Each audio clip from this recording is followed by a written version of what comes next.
बरेच काँग्रेसचे नेते येऊन गेले, काय म्हणाल मग? आज आमचा 5वा दिवस तर आहेच.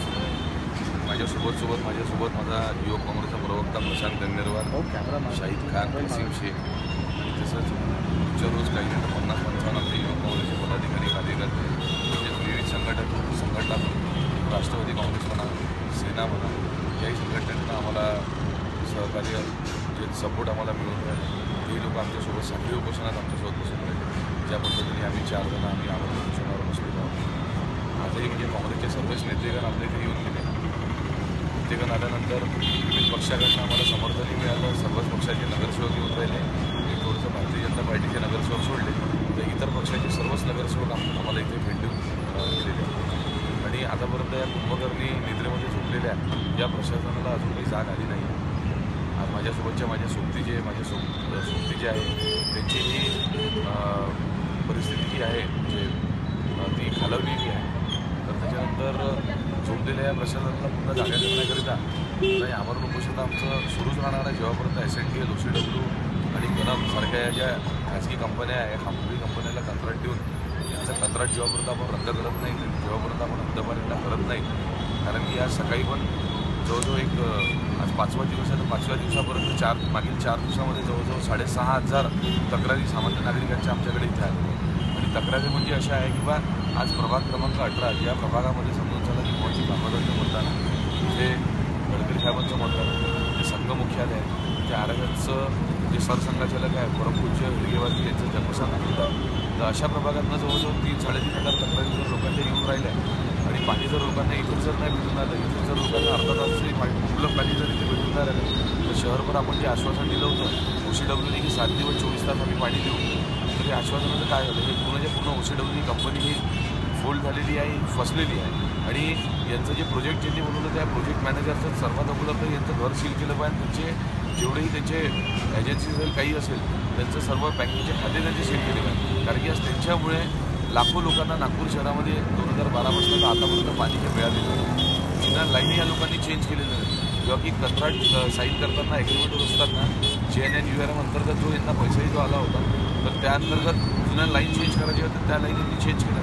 आता या आमच्या आजी इथे बसलेल्या आहेत, यांच्या इथे पण गटारीचं पाणी कित्येकदा आलं, कित्येकदा त्यांच्या कंप्लेंट आल्या. या बसरामता इथे शिवाजीनगरच्या बसल्या आहेत, शिवाजीनगरमध्ये आजही पाणी येऊन नाही राहिलं. तर अशा परिस्थिती पूर्ण नागपूर शहराच्या आहेत. त्याच्यामुळे OCWच्या बिलं जर बघितलं तर आजच आम्ही जर व्हिडिओ बघाल तर आज 8 लोक आले होते. एक बिचारी बाई ती स्वतः एकटी आहे. त्या एकटी बाईला 2016 पासून तर आतापर्यंत मे महिन्यापासून तर आतापर्यंत तिला बिल जे आलेलं आहे ते बिल 3800 रुपये आलेलं आहे. 3800 रुपये कोणत्या पद्धतीने यांनी बिल पाठवलं? 2014मध्ये लोकांच्या इथे यांनी मीटर लावले. मीटर लावल्यानंतर 2016ला यांच्या इथे पाणी सुरू झालं कित्येक लोकांच्या इथे. आणि बिलं बघितले तर 8,500 बिलं आल्या, लोक बघितले तर 2. तर म्हणून OCW कंपनी हद्दपार झाली.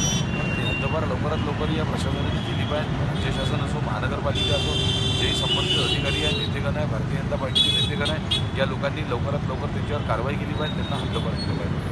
SNDLचा जर आपण विषय घेतला, SNDL तरी त्यात जवळजवळ 4,500-5,000 तक्रारी वेगळ्या आल्या. त्याच्यानंतर लोक येऊन रडून राहिले की आमच्या इथे 1 लाख 1.5 लाख बिल पाठवलं, आमच्या इथे 60,000 रुपये बिल पाठवलं, आमच्या इथे मार्च 2014मध्ये आम्ही 103 युनिट वीज जाळली होती. 2017च्या मार्च महिन्यामध्ये कशी का आम्ही 255 युनिट वीज जाळली? आमच्याकडे कुठलं लग्न समारंभ नव्हता, कुठलं फंक्शन नव्हतं, कुठला बफे पार्टी होती नाही, तर कुठली मोठी पार्टी केली नाही की आम्ही हॅलोजन लावले बाबा. तेवढेच सदस्य, तेवढेच लाईट, तेवढेच बल्ब आणि पुन्हा जे आपल्याला LED लाईट दिले होते तेही लाईट आम्ही घेतले होते म्हणे शासनाकडनं. आणि त्यानंतरही बिलं काही कमी झाले नाही, युनिट पण काही कमी झाले नाही. युनिट कशी का म्हणतात? एका घरामधले युनिट जर 100 युनिट इंडियन ॲव्हरेज जर जळत असेल तर त्यांना 300 युनिट कसं येईल, 400 युनिट कसं येईल? बरेच लोकांच्या कंप्लेंट अशा आलेल्या आहेत की त्यांच्या इथे SNDLचे जे विजिलन्सचे जे कर्मचारी जे आहेत ते सकाळी 4-4-5 वाजता ते धाडी मारून आले. आणि फक्त महिला जरी घरी असताना जबरन धाडी मारून आली. जबरन धाडी मारत असताना असिस्टमेंट करण्याच्या नावाने कुठलाही पोलीस कर्मचारी सोबत राहत नाही, घराच्या आतमध्ये घुसतात. घराच्या आतमध्ये घुसल्यानंतर असिस्टमेंट करून आली की पण पंखे किती आहे, TV किती आहे आणि फ्रीज किती आहे. पण पोलीस कर्मचारी तर सोबत पाहिजे. आणि त्यांचा वेळ किती आहे? त्यांचा वेळ आहे 6 आणि 7 वाजताच्या नंतर त्यांनी जाऊन धाडी मारल्या पाहिजे. ते आधी धाडी मारतात. आज बरेचशा जागेवरती नागपूर शहरामध्ये जी वीज चोरी जी होऊन राहिली त्या वीज चोरीचा भूर्दंड जो आहे तो सामान्य नागरिकांनी भरायला कशाला हवं? स्थिर आकार आपण भरून आलो, पण वहन आकार म्हणजे काय? पहिले 3 रुपये 76 पैसे प्रति युनिट वीज दर होता. लोकांना मूर्ख बनवले. 2 रुपये 98 पैसे घेतले, 78 पैसे ते कमी गेले, पण 1 रुपये 18 पैसे वहन आकार जो आहे तो वहन आकार लावला कशाचा आहे? या SNDL कंपनीने नोव्हेंबर 2016 हा वहन आकार जो लावला आहे, हा वहन आकारसुद्धा त्यांनी मागे घेतला पाहिजे. आणि राज्य शासनाला हे दिसत नाही आहे की नागपुरातल्या जनतेची लूट कशा पद्धतीने होत आहे. ज्या लोकांचं 1000-1200 रुपये पहिले बिल येत होतं, त्या लोकांचं बिल आज 4000 रुपये येऊन राहिले की नाही येऊन राहिले. तर अशा पद्धतीने SNDL जी नागपूरच्या जनतेची लूट करून आली आहे, कंपनी कोणाची आहे हे सर्वांनाच ठाऊक आहे. आज माननीय मुख्यमंत्री साहेबांनी जेव्हा प्रांतदर्शी जेव्हा होते तर SNDLच्या बाहेरच त्यांनी धरणे आंदोलन केलं होतं की SNDL हटाव, नागपूर बचाव, SNDL हटाव, नागपूर की जनता को बचाव. पण आज ते आंदोलन जे त्यांनी केलं होतं, आज त्यांच्या मतदारसंघामध्ये MSCB आहे. त्यांच्या मतदारसंघातल्या लोकांना जर ते वीज जर जळून राहिले तिथे 1000-1200 रुपये काय म्हणते त्यांना बिल येऊन राहतात. पण बाकीच्या नागपुरातल्या जनतेला उत्तर नागपूर घ्या, मध्य नागपूर घ्या, दक्षिण नागपूर घ्या, पूर्व नागपूर घ्या, त्यानंतर पश्चिम नागपूर घ्या, या विधानसभामध्ये SNDL आहे. ही SNDL कंपनी ही कशा पद्धतीने लोकांची ऐशी करून आली, कशा पद्धतीने लुटून राहिली हे माननीय मुख्यमंत्री साहेबांना आता दिसून नाही राहिलं. त्यांनी स्वतःच्या मतदारसंघामध्ये MSCB ठेवली, बाकीच्या मतदारसंघामध्ये SNDL का बरं? आणि कनकचा जर आपण विषय जर घेतला, म्हणून SNDL पण कंपनी लवकरात लवकर ही हद्दपार झाली पाहिजे.